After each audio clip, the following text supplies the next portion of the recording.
didn't think we needed a sequel to The Babysitter, but I actually ended up enjoying this one.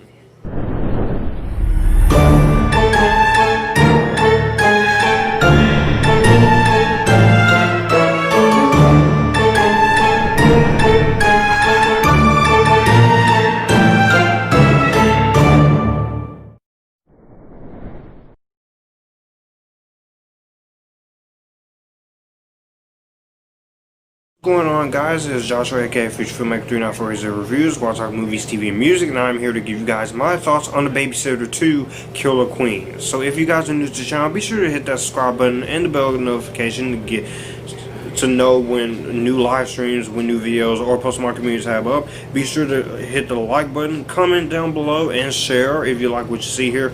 Otherwise, if you don't hit the notification bell, you're not going to get every single notification when I go live. Or if you want to send money to my life and chime, or if you want to send fan mail, you can email me privately or DM me privately and do that as well. With that being said, let's get into The Babysitter Killer Queen.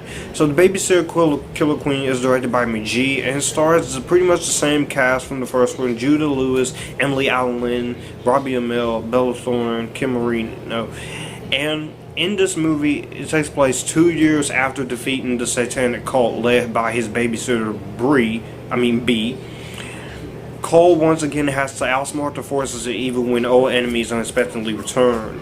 And he also finds love in the new case of Jenna Ortega's character. It's not much I'm really going to spoil much, but when it comes to I didn't even know that this was going to be coming out until I saw a poster, and then I saw a trailer for it, and I was like, okay, I don't think this is necessary, but I want to check it out. And plus, McG, he's a very hit and miss director, but I pretty much enjoy most of his filmography. I love the two early 2000s Charlie James movies. Terminator Salvation I really like. We Are Marshall was it was okay, but in the first Babysitter I actually really enjoyed. I did a review of it back in 2017, and there will be a card for it. But let's just say right off the back that the first positive I do have to give to The Babysitter Killer Queen is that you do have all the cast members back. You got everybody back here. Judah Lewis as Cole, Emily Alyn as Melanie, which I gotta say, the sister of Natalie Alyn, I look forward to seeing her more in other movies, especially after seeing her in this movie and Doctor Sleep and in the first movie. I gotta say that those two, I think they have pretty good chemistry with each other, but I really enjoyed them. And also, I really enjoyed Jenna Ortega's character as Phoebe, the love interest for Cole, which I like. Their little love story there, it wasn't the greatest, but it wasn't too terrible. I thought the rest of the cast returning was really good. I liked Robbie Amell and Andrew Bachelor, Keem Batch and Leslie Bibb and Hana Mae Lee, and I liked the two parents here. I thought all of those actors, I think they're really great in the movie.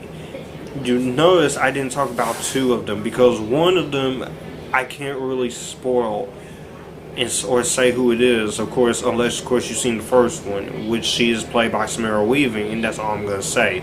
That I can't spoil her return, but there's certain things in this movie I can't spoil because there is a lot of twists and turns that they do throw at you, and I actually really didn't mind most of the twists and turns that happened there.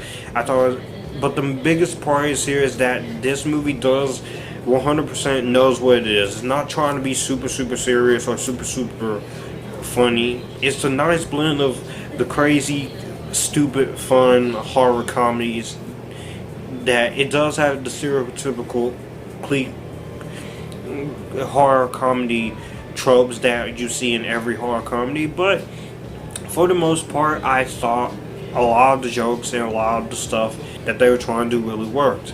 I really did like a lot of seeing these characters back this time around, especially the cult. The cult was fun. This movie is not afraid to get really gory at points. It's not really afraid to show blood or have some creative kills or have some inventive stuff going on in the kills.